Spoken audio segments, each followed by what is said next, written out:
All right, welcome back to another edition of the Call Guys live show, formerly known as Hop On Calls, formerly known as the live call-in show. That's what we're doing here. My name's Kevin Hop. With me today, Eddie Cortez. How we doing? We're doing good. We're doing good. Can't complain, man. Doing what we love, right? Dude, I love it. I think you love it too, which makes us kind of sickos, but we're going to get into that. We're going to talk about what that's done for us in our careers, and we're going to make some actual live real cold calls. Let's take a moment to give a big shout out to today's sponsor, which is ConnectAndSell. ConnectAndSell's platform is not just some tool. ConnectAndSell is actually a weapon.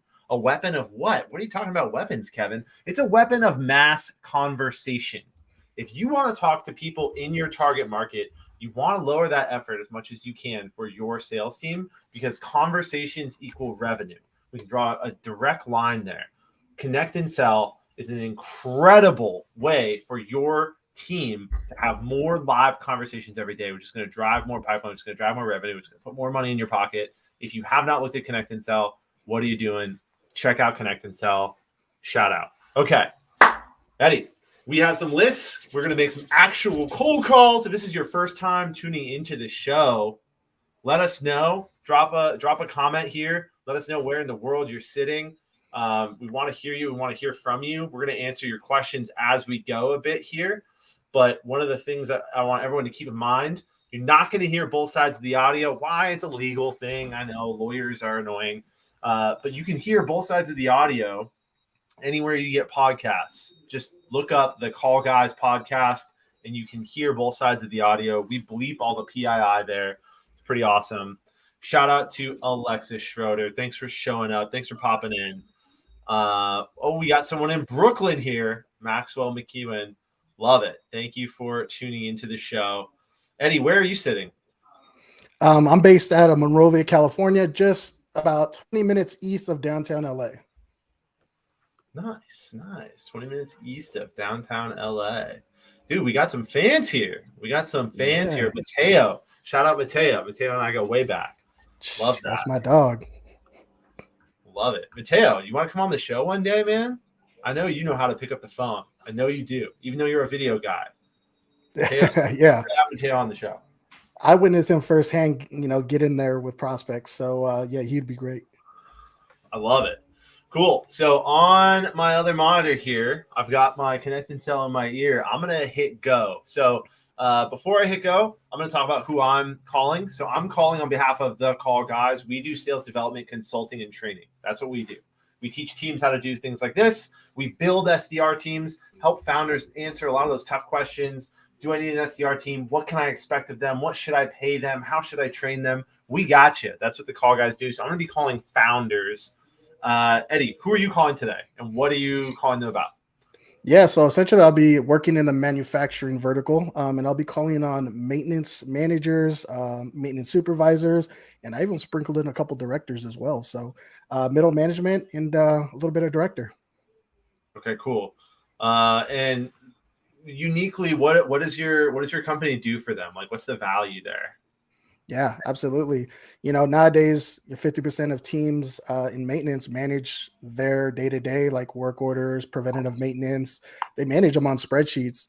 And, I don't need to go how deep into how problematic that could be, but we help solve that by providing a simple, easy-to-use solution that puts everything all in one place so the guys can focus on turning wrenches and making profits. Okay. I dig it. Well, let's start cold calling, and let's hope that we get a lot of live connects today. ConnectAndSell is going to help us do that. Boom. I'm in the queue here. So, Eddie, while we're waiting for a connect here, talk to me a little bit. How long have you been cold calling? Yeah, I've been cold calling since about 2014, 2015 when I first broke into SaaS. That's a long time, man. Coming on 10 years here. Yeah, absolutely. Essentially, that was the skill that helped me break into tech without a 4-year degree or the required experience. So I figured if I can cold call, I'd be able to find a job anywhere. And I stayed true to that. Yeah. Did you do anything before you got your job to make yourself more ready for your job when it comes to this?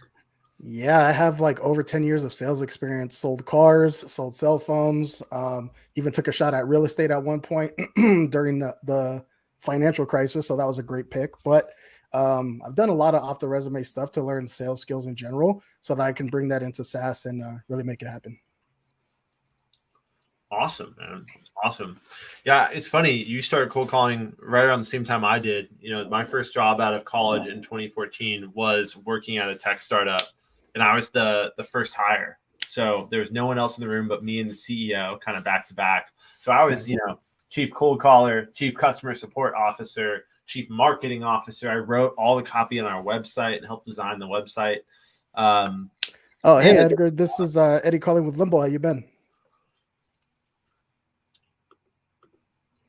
Yeah, hey, can you hear me there, Edgar? Sorry, not sure if you got me. This is Eddie calling with Limbo. Edgar, you there? Oh, okay.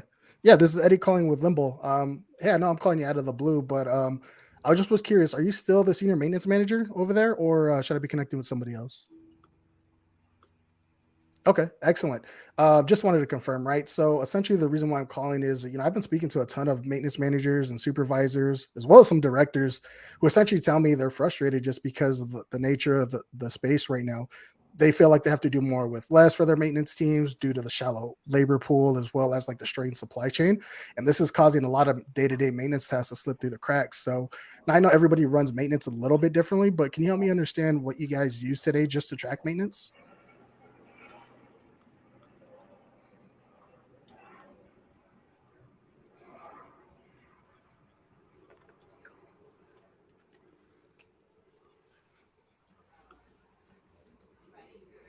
Yeah. Oh, so you're essentially asking how I got your number. Yeah. So we actually have a software to help find important people like yourself on maintenance teams to chat with.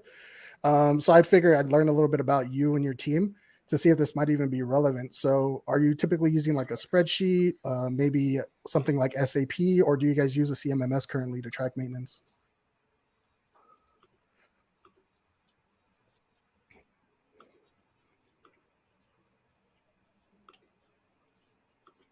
Uh, yeah. Yeah, no worries. I appreciate that. Is there anyone in corporate I can actually give a call about this? I can send them an email and get the conversation started. Got it. Thanks. All right. He there did we not want to go. play ball, but hey, first connect. Here we are. First live connect. I like that. Yeah, Frankie actually highlighted something that I wanted to take a second to highlight as well, which is you took that objection of like, how'd you find my number? Right, which is probably what he said. I couldn't hear the other side, but I'm guessing that's what he said. And you Hmm. actually turned it into a compliment. Like that is incredible, right? Like that's a next level move right there because a lot of reps would say, I found it in a database. And you said, no, we use software to help find important people like you. And now he's like, well, you're right. I am important. Of That's course I'm right. important. Pat the ego there a little bit, and then you didn't waste any time. You didn't pause there to let him ruminate on that and be like, he's using software to find my. You said, so talk to me a little bit about what you're doing. You guys using spreadsheets? You guys using this? And we got back onto a topic-driven conversation. So I think you did a fantastic job on that part. Thanks. Thanks. What do you think was missing here? That I think, can I guess that the chief objection was it's handled in corporate. Correct. Yeah. So we'll get that a lot. There's parent companies, a lot of, companies roll up to the parent company, and essentially we'll get that objection for some of the larger companies. And it's not too bad, but I would have loved to unpack the current state to at least identify what they're using. But he was playing his cards a little close to his chest just because he didn't know me enough. There wasn't enough trust there. Mhm. But doesn't mean I won't get him back. Send him an email after this and let him know, hey, I'll give you a call again. Okay. Okay. Interesting. Um, talking about emails, Mateo says, are they allowed to email them beforehand, or is this a cold call? This show's about cold calling. Cold calling. This is the hardest thing to do in sales. This is why people tune into the show. This is not about follow-ups. So if you call a follow-up, we'll all know because it's going to be an easy conversation. Cold calls are not easy conversations. And what you find, I've been doing the show for 8 months, right? What you find in cold calls is probably 60 to 70% of what we can learn and what we can work on is all of the awkward little things that come with a cold call, which is, I didn't expect your call. Where'd you get my number? I'm busy right now. You know, who is this? Is this a sales call? That is what actually happens in cold calls, right? So this is what I love about my show, is that if you want to hear what a real live cold call is actually all about, instead of a fake scripted one or a mock cold call, this is as live as it gets. So That's right. Very, very much into that. But the audience loving that call, man. Good stuff. Good. No, absolutely. I'm hoping for some more connects. You know, I'm primarily doing this for the people out there who still believe cold calling is dead. I think that's starting to quiet down, at least that narrative. But also here for my team, showing them that I'm in the trenches, and why not do it at the best scale possible with Kevin Hop making it happen on live LinkedIn. So let's do this. Let's go. Let's do it. Yeah, we talked about that a little bit, you and me, where people think cold calling is dead, and my comeback to that is cold calling's not dead. You're just doing it wrong. Bingo. Doing it wrong. Like if you think cold calling's dead, you're doing it wrong. By the way, I'm back in the queue here, hoping to get a connect with a founder. Same. Let's see what we can get. Let's see what we can get. They said hip hop was dead too. Hip hop's not dead either. That's right. That's right. So, I mean, you know, Mateo does bring up an interesting question here. When it comes to sales development, have you seen that cold emailing ahead of cold calling has a significant impact on results? Hey, Jose, this is Eddie with Limbo. How you been? Doing well.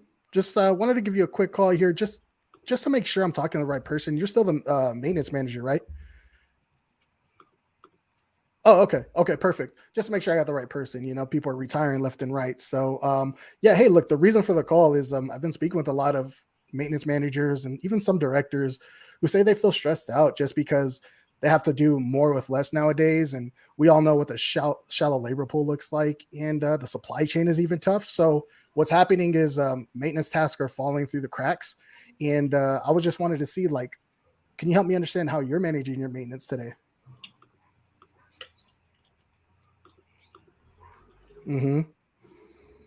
Yeah. Do you guys? Oh, I'm sorry. Go ahead. Yeah. So essentially, I was like trying to figure out if what we do might even be relevant. But you know, some teams are using like spreadsheets and manual work orders. Some teams are using like an ERP software like SAP or something like that. And some teams are using a CMMS. So I'm just kind of curious on what you guys are using to track your work orders, preventative maintenance, and things of those nature. You have what again? Oh, okay. Is that a ERP? I'm not too familiar with that one. Oh,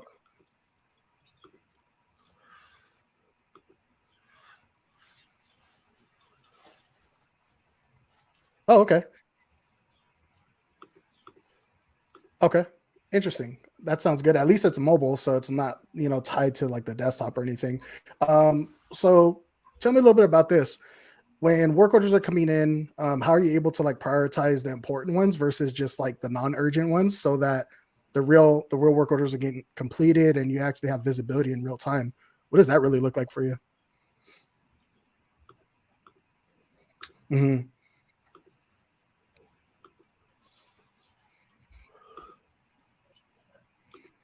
Mm. Okay, so that sounds like a pretty good system so far. Um, I'm not sure if this is a priority for your team, but do you do a lot of preventative maintenance by chance? Okay. Yeah, so like the reason why is other maintenance teams that I talk to, they find it pretty difficult to track and manage preventative maintenance effectively. So they might have their work orders in order, but running PMs has been a headache. So can you kind of walk me through exactly how you manage PMs?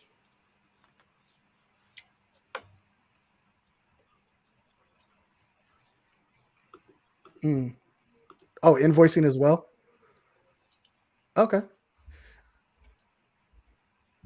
Mm. Got that. Now, probably one other big problem that you may or may not encounter, but other teams do is they noticed it's pretty difficult to track like what parts are in stock or like forecasting for future inventory needs based on like historical data, maintenance schedules, or equipment usage. Have you noticed any challenges around that? Hmm. Hmm. Hmm. Yeah, no, that sounds fair. Hmm. So yeah, sounds like you got it pretty locked down, and I think it seems pretty straightforward. Um, most people I talk to that have something, there's either room for improvement or they're pretty happy with what they have. So, say on a scale of 1 through 10, how would you rate your system?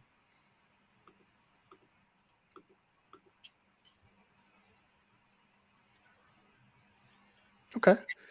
Then most people I talk to like that say, hey, their system's a 10. I like to say we're not a fit for everybody. We're Seems like you got a pretty good solution in place, which is great. So I wouldn't even recommend taking next steps. However, if you start to notice any challenges around tracking assets or inventory, or it's not even as easy to use, like any of those things come up, we can always get in touch a little bit later down the line. But right now, it probably doesn't make sense. It seems like you got something good going. Okay. Yeah. Yeah, absolutely, Jose. I appreciate the time. Oh, and by the way, last question. How many people are on the maintenance team, by the way? Is it just you and a couple other guys? Okay. So two in the morning, two in the afternoon. Okay. Got it. Well, Jose, I appreciate the time. Thanks for chatting with me, and I'll let you get back to your day, but you have yourself a good week. Okay. Absolutely. Bye now. Let's All right. go. Hey, Dude, man. that was sick. Why was that Thank you. sick? Everybody watching out there, that was a pro move, like pro on pro, right? How many people that make cold calls for a living would actually go all the way down the river with someone and say, look, it doesn't make any sense for us to connect. I'm going to let you go. Peace. Yeah. Amazing, dude. Like, I Yeah. think you did so many good things there. Thanks. That might have been one of the best calls that we've ever had on this show. Like, that All was right. Hey, you guys saw it first, live in real time. man, so many things that we got to talk about with that call, right? Yeah. I think the first thing is when you do your little thing in the end where you ask them if you have the right person on the line. I think there's a little bit of magic to that gets them going. Oh no, yeah, that's me.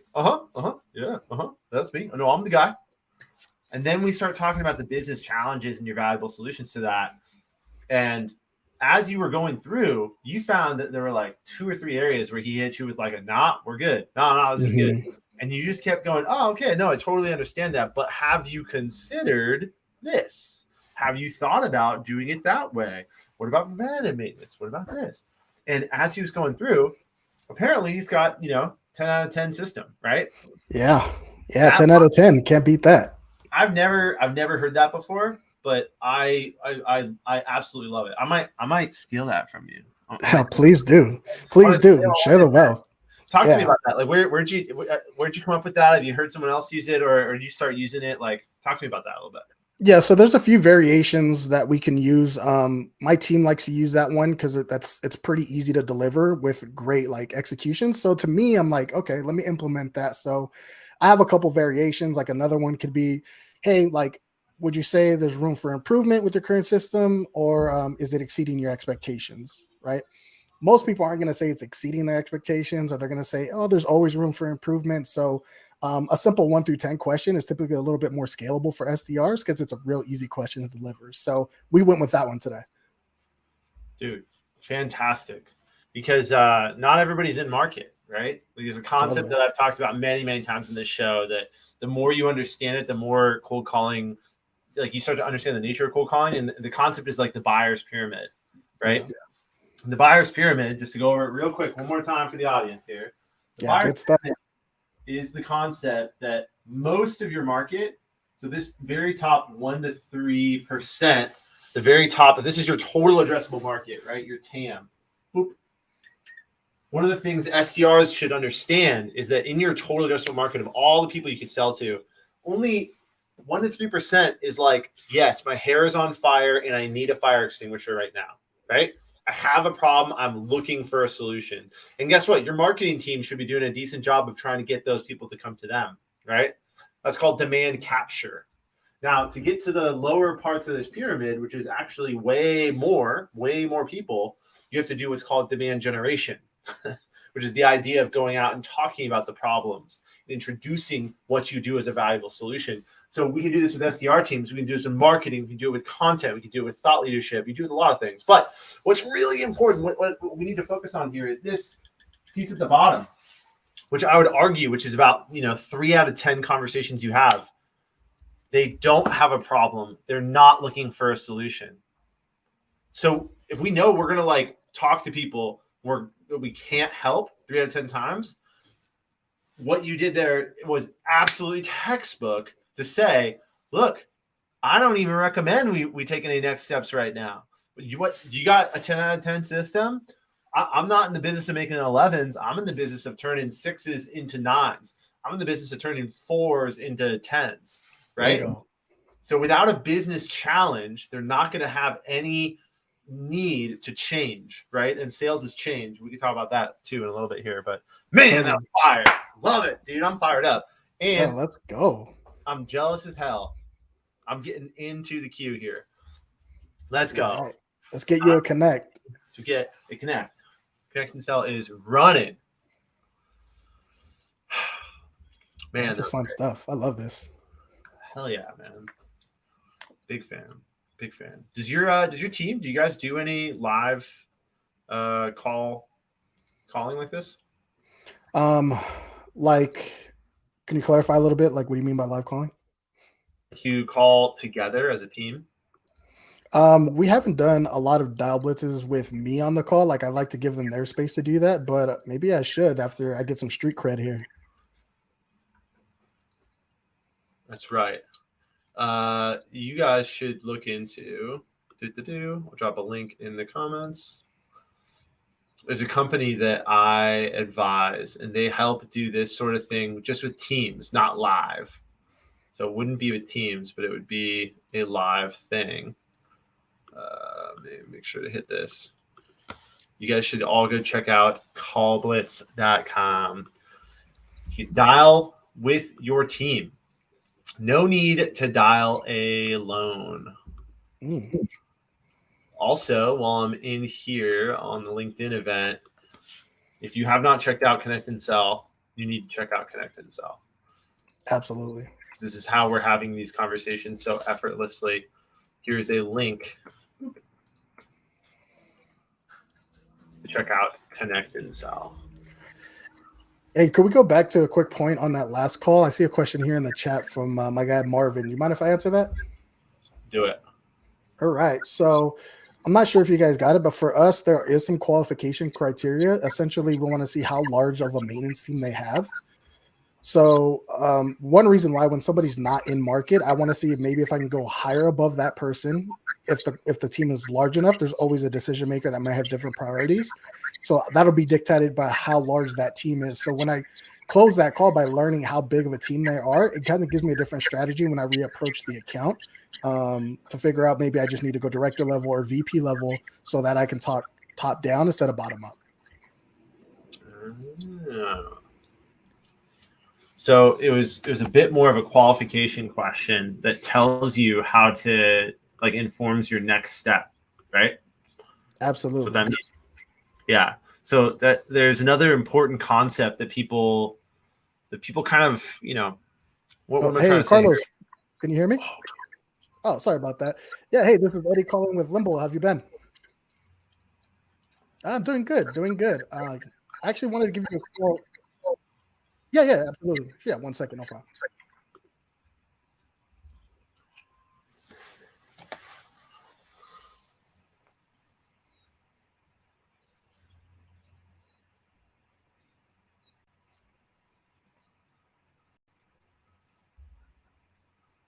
Yeah, hey Carlos. Just want to confirm I have the right person, right? You're still the regional manager over there, right, for the maintenance team? Okay, perfect. Excellent. So hey, look, the reason why I'm actually calling today is I've been speaking with a lot of maintenance teams, like maintenance managers, directors, even some VPs, who've been telling me that they've been a little stressed out just because they've been forced to do more with less due to the labor pool right now, and the supply chain is pretty tough. So, causing a lot of maintenance tasks to slip through the cracks. And I'm just kind of curious to hear what your team's using today to track maintenance.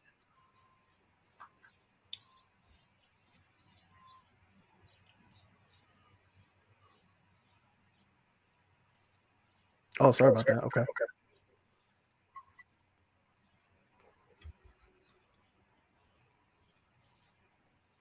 Yeah, no, fingers crossed everything's okay on your end. I'll let you get back to that, and then I'll give you a call a little bit later. Thanks, Carlos. Yeah, absolutely. Bye. Ooh, not a good time for a chat. Yeah, he said his son was in the hospital and he was there to give him a call in an hour. So, I don't want to be that guy. He said, "What? His son's in the hospital, man." Sometimes, I've said this many times on this show. Like, it will never cease to amaze me when people pick up cold calls. Right? Like, if your son's in the hospital and you're at the don't pick up a cold call, man. Like, oh, hey, this is Kevin with the Call Guys. Avery, how are you? Sure.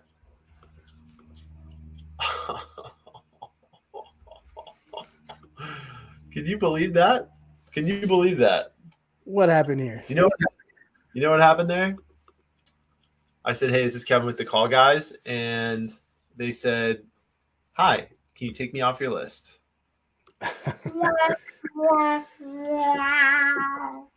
Man, what can you do? What can you do? Take me off your list. If I was a little bit snarky today, it'd be like, what list are you talking about? Nah, just kidding. That's choosing violence. Yeah, just not today. Not today. There's plenty of people that need help, and if he wants to be off the list, no worries. We'll get him inbound later down the line. So I put a disposition in ConnectAndSell called "not a phone lead." What does that mean? It doesn't mean that I can't sell to this person. It doesn't mean that this person doesn't have the business challenges that I exist to solve. It doesn't mean that they have a perfect solution. It means that I probably shouldn't cold call this person because they don't like taking unsolicited phone calls, which is fine. Like the other hidden part of this, right? And the thing that like Ronan and I at the Call Guys, we teach a methodology called conversation first prospecting. Okay. That means that we're going to try and cold call everybody. Why? Because a conversation is the fastest way to learn if you have a business challenge or you're in need of a valuable solution. But the reality is not everybody picks up cold calls.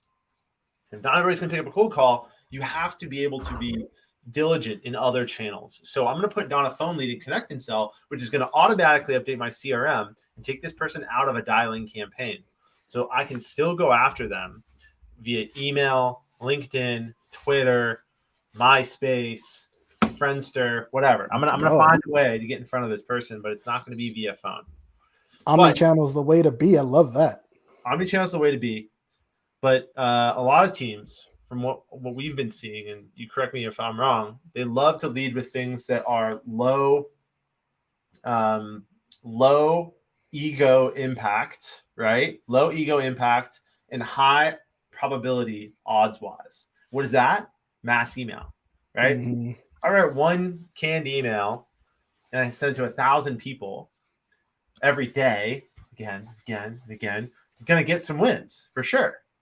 But we're also going to be lighting parts of this total addressable market literally on fire. Yeah. Right? Because there's a big difference between cold calling and cold emailing. And the number one difference is the time. Mm-hmm. In a cold email, I send it to you. You respond to it on your own time. Cold emailing is done on your prospect's time. Yeah. Cold calling is done on my time. I choose when I want to talk to you. I choose when I want to have the conversation. Now, because of that, we need to understand that like cold calling is an interruption and like permission-based openers, like you got to use that kind of stuff because you can't just like, boom, I'm here. We're talking about this immediately. You have to be patient with people, right? Yeah. But if you have a process and a structure into how you get into cold calls, you're going to have that conversation much faster and you're going to get to the point. The point is we want to help solve problems. If you don't have a problem, deuces, I'm out. It's a big total addressable market. I got a lot of people I can help. I got a lot of people I want to talk to. And just because you're not in market doesn't ruin my day. So 100%. I love that. I love that. And one extra piece, if you don't mind me adding, like oh yeah, that's why it's really important to tie a voicemail between throwing it to another channel so that your call has a longer tail, right? If you have a call, leave a voicemail, refer to that voicemail on your email or in that email or in that voicemail, let them know you're going to send an email with a subject line. So now you have a full story to connect to. And now you have an extra touch point that you normally wouldn't have if you didn't leave that voicemail. So huge fan. we're figuring it out. We're making it happen. But it's all about playing the long game, getting in front of the prospect as much as you can, and finding problems, man. Like you said, no problem, no sell. No problem, no sell. Here's a question here. It's funny it says LinkedIn user. I'm not sure why. Sorry about that, whoever this is. After that 1 to 10 question, say you get a 3. How do you dig in to find the pain points? What's the language there? Yeah, that's a great question. So essentially, the lower the number, the more barometer that you have of like if they're not happy with their current state. So if somebody tells me a 3, I'm going to start doubling up on that pain and sound like, wow, it seems like you have something that's not working for you, or that seems like a tough situation to be in. What are a couple things that will get that up to at least a 6? Right. And what that's going to do is they're either going to tell you what's missing or they're going to tell you what they currently hate about that solution that makes it a 3. And now you have something to dig into that's specific. I'm a huge fan of that. I might take that one step further. And why not respond back by leading with the number, the top 2 pain points that you exist to solve. And now anyone watching this and listening, you can extrapolate that and use it for your own, whatever you're pitching as well. My point being, come back and say, hey, you mentioned it's a 3. Let me guess. Are you doing things manually by hand? Are you living in separate siloed systems? Like pushing the conversation to those pain points by leading with the pain points is a good way for someone, because what are they going to do? If you say the wrong pain points, they're going to say, no, we don't do that, but we're using this old system and it's clunky and I hate it. I got to call IT to make changes and da. So it gets them on that conversation track, or they're going to say, yeah, it's a by hand paper system and my hand's cramping. Right? Totally. Like great call out. Yeah, great call out. And that builds so much credibility. If you can get ahead of the problem before the prospect tells you, that just shows you know their world. And now you seem like an expert. And now you're like, dude, that's totally my world. That's exactly what I'm experiencing. Well, guess what? You just opened the floodgates. That's right. Also, to that point, before you even got into that got to the 1 to 10, the 1 to 10 in that call was the very end, which is, I believe, where you should do it, right? Mm-hmm. You should try to have this topic-driven conversation, which you did around the business challenges, around potential valuable solutions, but you were hitting, no challenge here, no challenge there, have a solution for this, no challenge here. So then you just come to the end and you say, look, dude, do you have the ultimate system built? If they say yes, then you did the exact right thing. Adios. You're on, right? On to the next one. So I think it's a really important thing, back to this point, right? This is not the first thing you should lead with in a cold call. It should not be like, hey, the reason for my call is to ask you, how do you like your system for X, Y, and Z on a scale of 1 to 10, right? I would instead lead with, hey, the reason for my call is I help people with business challenge and business challenge. Wasn't sure if that was the situation that you have going. And now we're talking about the business challenges. But if they don't have any business challenges, the 1 to 10 is a phenomenal way to confidently move on to something else. Yeah, right? Absolutely. 100%. Right. It's that back pocket question when you can't find anything else. Can't hurt to ask, right? Give yourself an open window, and there's nothing we can work with. But at the end of the day, you did everything you could. That's right. Great call out, man.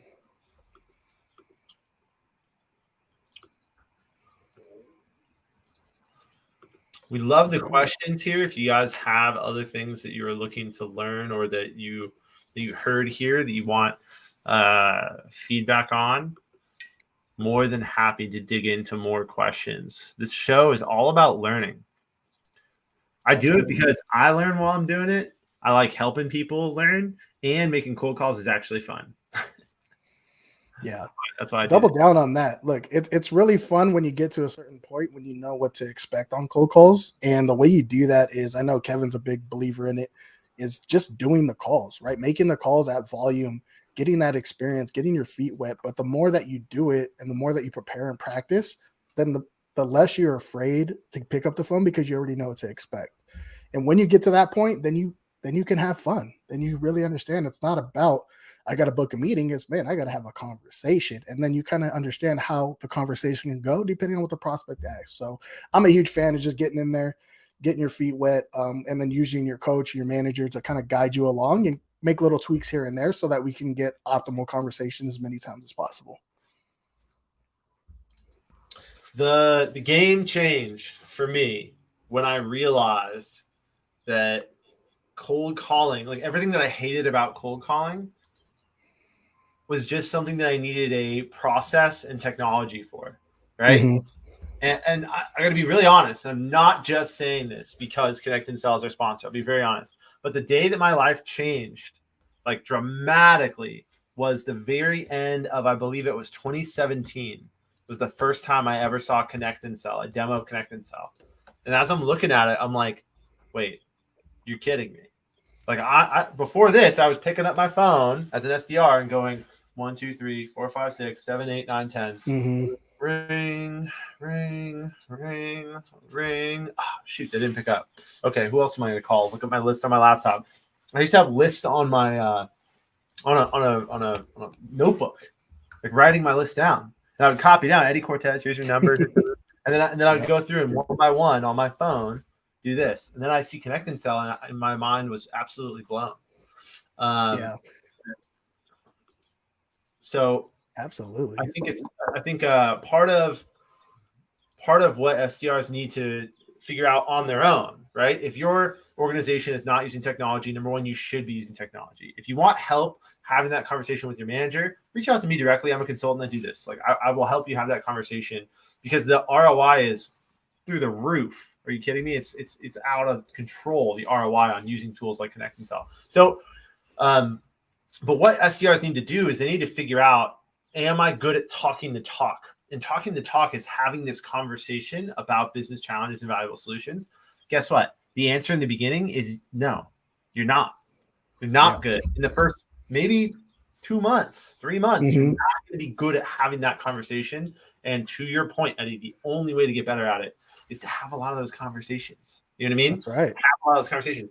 Like you can try and practice it with your loved ones, with your friends. When you're off hours, people say, "Hey, how's the new gig going? How's it going?"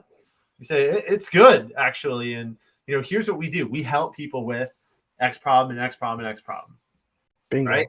And we're doing that by X, Y, and Z. Have that little bit of a dialogue where you start talking about what you do, not in a matter of fact terms, but in a problems and solutions terms. Right? Yes. If you talk about problems and solutions, you can have good cold calls because that's what good cold calls are all about. 100%. Well said, Kevin. That's what it's all about, guys. Getting to that point, and it's crawl, walk, then run. Right, little steps. Get good with your opener. Get good with that reason for the call. Start there. Once you nail that, you'll notice that you get more time to talk and get into discovery. So it's all a process, guys. And I'm telling you, for those people that don't know how to prospect or pick up the phones right now, you will be weeded out eventually. Right? There's something happens, right? You change companies and they require you to go self-prospect. They require you to get on those phones and pick up a dialer. If you don't have this skill, guys, it's going to be tough to stay in this game long term. So this is why I held on to cold calling. I mean, I'm an SDR manager, but I'm never going to get away from it. I'll always be valuable to somebody as long as I know how to pick up a phone. So same thing for you guys. This will help if you want to be a founder like Kevin, if you want to be, AE, you want to take your sales skills or even a sales leader. Like this is foundational and it'll transfer to whatever you want to do. So get after it. Learn the skill. Soapbox moment. Hey, that's what this is all about. We're on the soapbox, and I'm waiting for a pickup. This is trending to be a bit of a tough list of founders. I'm now on 23 dials with no conversations. I'm feeling one coming. I think I got one coming soon, so we'll keep it rolling.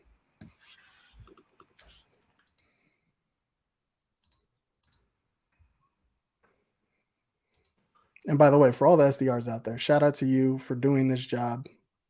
100% recognize the hustle and the grind. It's not easy, but you're doing the right thing if you're picking up the phones. All right, question for you both. I know this Connect and Sell is a randomized connect. What percent of your cold calls do you research? So Connect and Sell is not a randomized connect necessarily. They're going to connect with exactly who you tell Connect and Sell to connect with.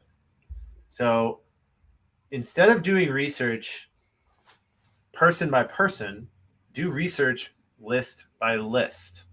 Okay? Like, this is a really important point. When it comes to having a lot of conversations and getting good at talking the talk, you need to be able to have a list and rip a list. Now, everybody always says, well, if I have a list and I rip down it, that's just, who am I talking to? What am I supposed to say? Oh my God. They say all these common things. It's like the first thing that people say. And I have this conversation with sales leaders that say, using a dialer or, cold calling at volume is just dialing for dollars and it's not personalized. And what we do here is strategic. I hear that a lot, right? I don't care if you're selling, $10 million enterprise software, if you're selling, $30 subscriptions where you get someone's credit card on the phone. I don't care. Oh, hey, this is Kevin with the Call Guys. Rory, how are you? Yeah, sorry about that. My name's Kevin. I'm actually with a company called The Call Guys. I know I'm calling you out of the blue. Did I catch you with a minute to have a cool conversation? All right. Dang. It's all right. Hey, man, I was on my soapbox. Making my point, and then I got the beat in my ear. Yeah. So hold on. My this point is really important. And the question is, are we supposed to be doing research prospect by prospect, person by person? I'm here to tell you, as someone that has made at least on the low end 500,000 cold calls in my life, the number one problem is not that you need to do research and understand exactly who you're talking to. The number one problem is, even if you do all the research in the world, they're not going to pick up their phone when you want them to. So the game is about efficiency, and efficiency at scale looks like doing research by list. Here's my list of people that I solve one or two similar pain points for. Here's my list that is different, that I solve different pain points for. That is how you do research. You don't do research. Like, it doesn't matter if I know that Alfredo Pineda, lives in Anaheim. It doesn't matter if I know that Eddie lives in Monrovia. It doesn't matter if I know that, Kevin Hopp went to UC Santa Barbara and I open up the call like that. Like, the number one thing that will confound your success is the fact that people don't pick up cold calls nearly as much as they used to. And when you take the time and effort to research everything about a prospect and they don't pick up the phone, there is a little bit of a moment there that I call ego death, right? Now, whether or not they pick up the phone, they can pick up the phone and they shut you down, like the guy that I just talked to, Rory, who said, nope, don't have time to talk, right? If you put a lot of effort and weight and like research and I've got my entire, I got a whole notebook full of notes on Alfredo, and I'm going to call Alfredo. And when Alfredo tells me, hey man, hey, thanks for the call, I'm not interested. Take me off your list.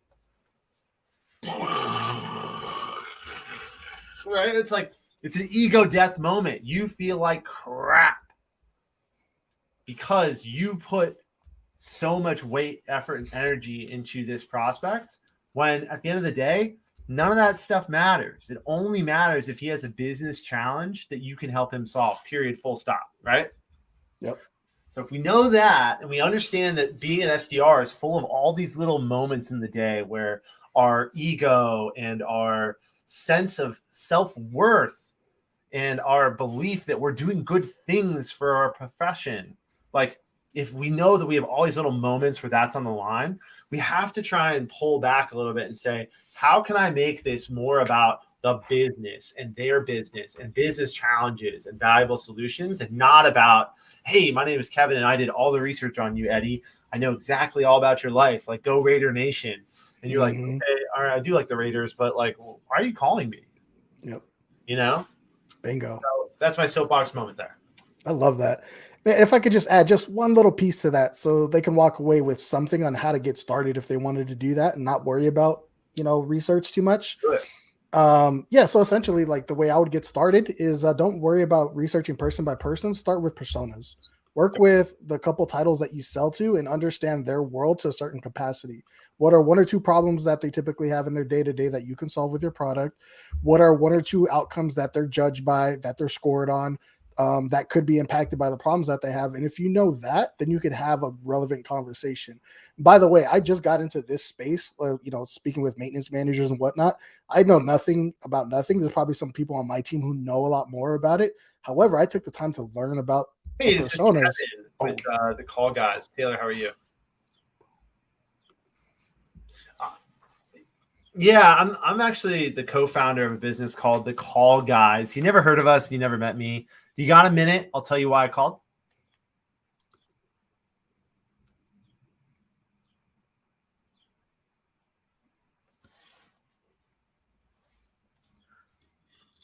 All right, cool. Well, I guess the reason for my call at the Call Guys, we help B2B SaaS startups that are trying to do more with less given the current state of the tech space, right? And the big question I had for you, Taylor, is generating outbound pipeline something that you're focused on in Q2? It's not.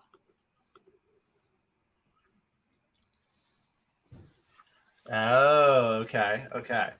Good to know. I had a bit of a mix up here. In that case, then it would not make any sense for us to talk.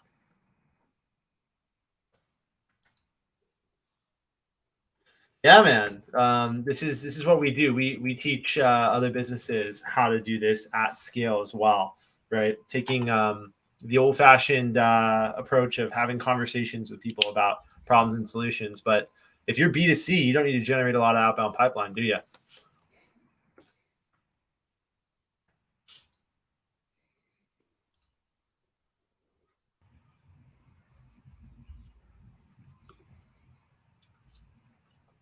Yep. Cool. All right, Taylor. Well, I will free up your phone line here for your 10:45.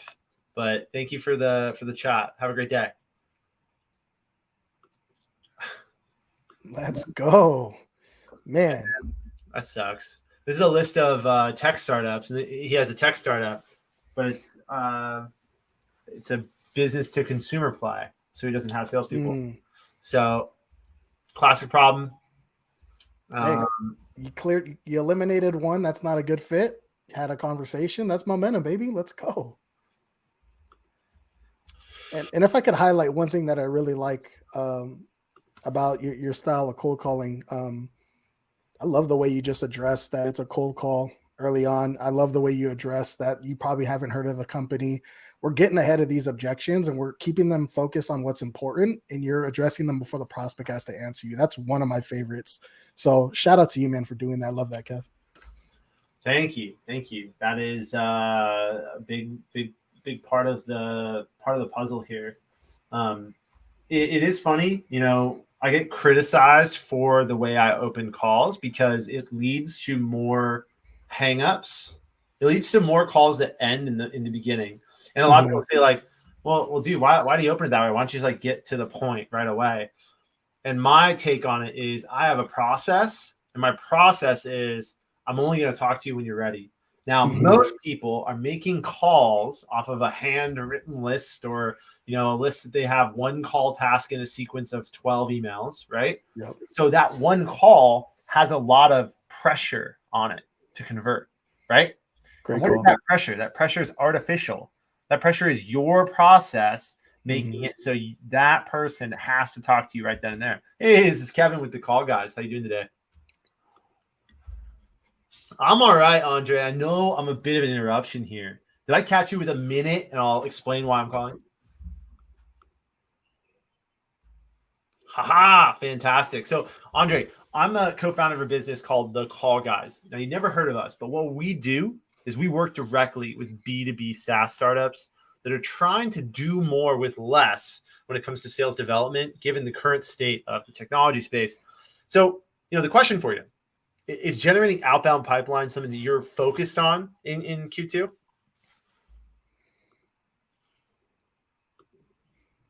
Okay. Do you think that's something that you'll focus on, closer to the end of the year, or?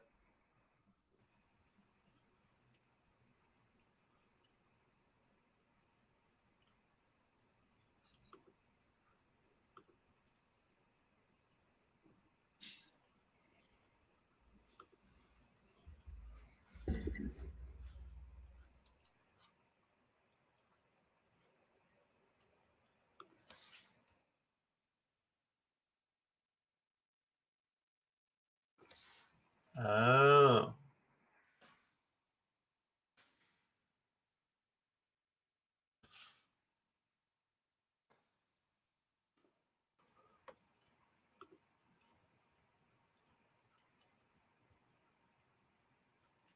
I don't know. That makes total sense. I had you working at Arcade. Oh, okay, okay. Right on. So you're just now getting to the point. Yeah. Your new company's not a startup, is what you're saying.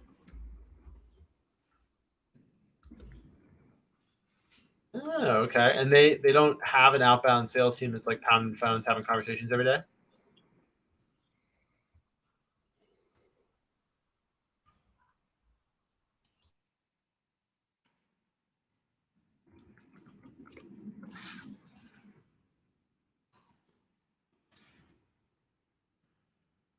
Wow. Okay.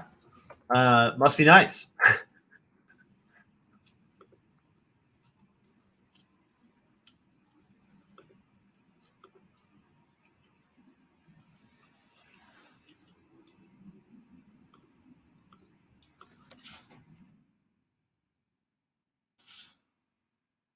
Okay.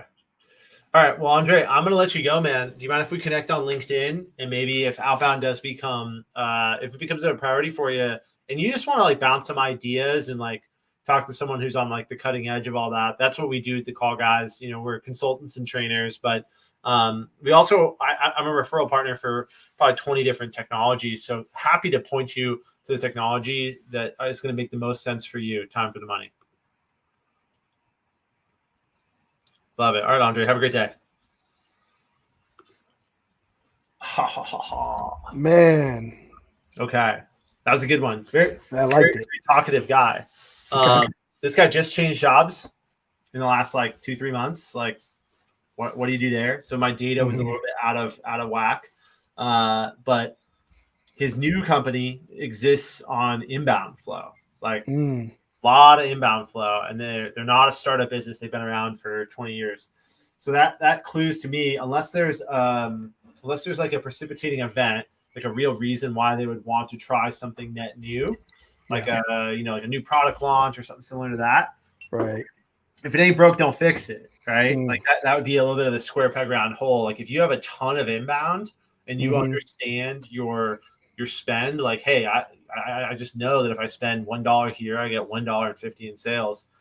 If your business can thrive on that, look, outbound is not cheap. And it's not cheap because you need to have something that's much higher that you're going after to justify the whole expense in doing it. So I'm not going to bark up that tree with Andre right now, but I am going to connect with him. I am going to have him in my sphere here. He'll Absolutely. You handled that well, by the way. A question for you. What was his role at the new company? It's a good question. I did not get that. And I was actually trying feverishly to pull up his LinkedIn, and I think I found it at the very end. He's just a sales director is the title. Dude, director of sales and sales director is like the worst title ever, because at every company it means something completely different. You know what I mean? Like Totally. Sales director at a lot of companies is just an individual contributor. Then there's someone who's actually directing other people, who's like in charge of managers or in charge of a sales team. Like it could mean all these different things. So he said that outbound is just not a focus for them right now at all. And he's brand new in his role. And he said it might be something he's going to look at later. So I at the end of the day, I consider it a good like nurture op. Yeah, absolutely. I would say one thing that the audience can consider, right? And it may vary depending on who you're targeting, but hey, you could always ask for that back pocket referral. Hey, would you happen to know anybody who might be looking into running ramping up an outbound team? Right? You never know, especially in SaaS. So many people are connected in the small community. You might get a referral at turning something into nothing. So don't be afraid to ask. So that's always an opportunity for the audience out there. I'm trying to get my team to do that a little bit more as well. So we talked about that recently. So it's top of mind for me. But hopefully that helps. Dude, phenomenal. Good point. I didn't even think to ask about a referral. Like, I could always learn. I could always learn. That's a really good point, man. That's a good thing about you and I. We're students of the game. We never master it. We just continue to learn. And that's why I'm so excited to be on here with you, man. Let me see if I can rip out one more dial before we One more conversation. Let's do let me see if it. I can get something. Let's get something on the board. Yeah, man. Get in there.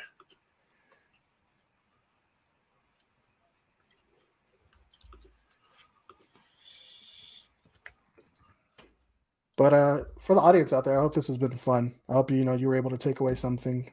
Just know what you're doing out there is not easy. We're doing it here day in and day out. We love it, but you got to do a lot of it to love it, and you'll get there. And Kevin's a great resource to reach out to.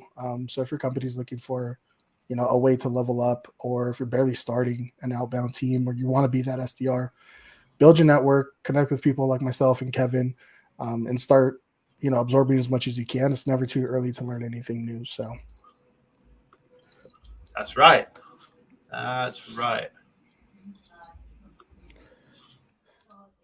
Well, I know we're rolling up on time in a bit here. I'm not sure if I'm going to pull out a connection in time, so I shall pause at this point. Really? I mean, we got like 2 or 3 more minutes. All right. I'm for it. I am for it. Let's let this connect and sell run, baby. This has been a great experience, by the way. Yeah, ConnectAndSell is pretty incredible. Shout out to our sponsor, ConnectAndSell. If you notice, Eddie and I are not punching numbers.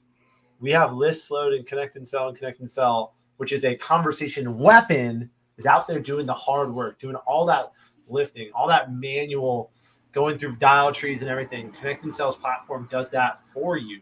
All we do is wait for a beep. And when the beep happens, we know we're live in a conversation with someone on our list. Because hey there, is this Mark? Hey, hello, Mark. Hello. Did I get you, Mark, or is it me? It's not you, it's me. My apologies. All right, didn't work out. Didn't work out. He played the let me hear who this is and see if I want to continue saying anything. Yeah. The good old pick up and wait. So good job to him. He was a director. Would have been a nice call. You can always double tap. You ever do that? I'll do it right now. Double tap, baby. Double tap. And then I always just start that second call by like, hey man, sorry we got disconnected. Yeah, this is Eddie. How you doing? Get right into it.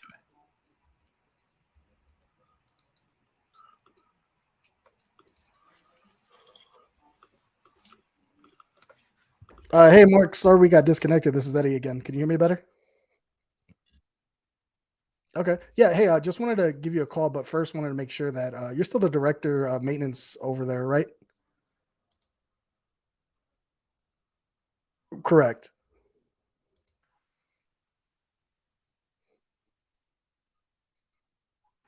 Oh, okay. Yeah, yeah. So I was just hoping to connect with you a little bit. The reason for the call was, I've been talking to a lot of directors recently who've been saying like their teams have been stressed because they've been forced to do more with less nowadays due to the shallow labor pool and strange supply chains. So it's really causing maintenance tasks to slip through the cracks. And I was just curious to hear like if evaluating your current maintenance process and tools was on your agenda at all for Q2.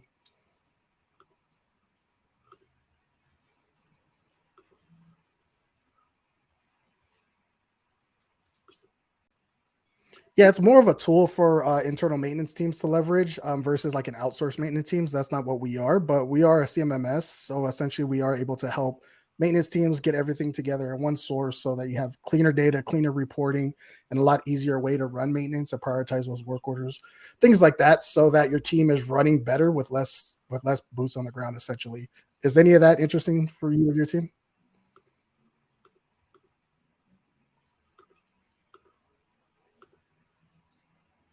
Mm-hmm.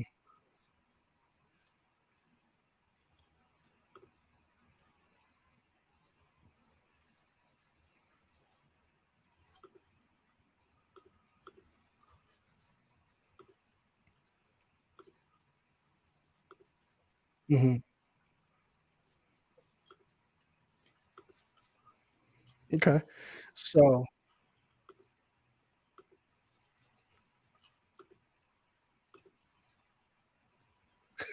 totally.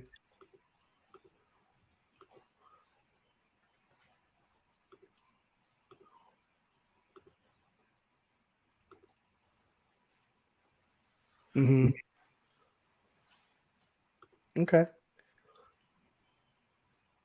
Yeah, no, absolutely. Now going back to kind of what you said, kind of you don't have your eggs in all basket at this point. Now, a lot of directors typically realize that's a problem for them when they try to pull reports from their maintenance teams and they're trying to forecast, for parts, labor, things like that. Is any of that a priority for you?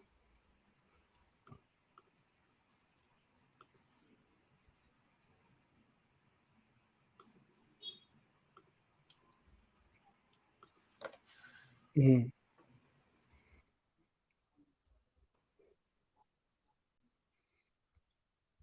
Hmm.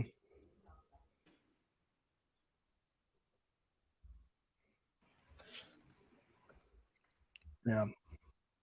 Hmm.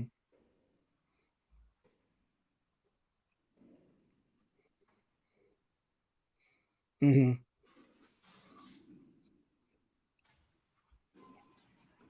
Yeah, that makes sense.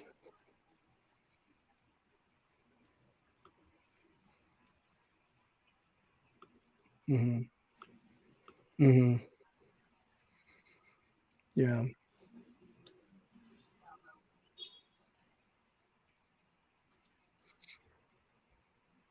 Hmm.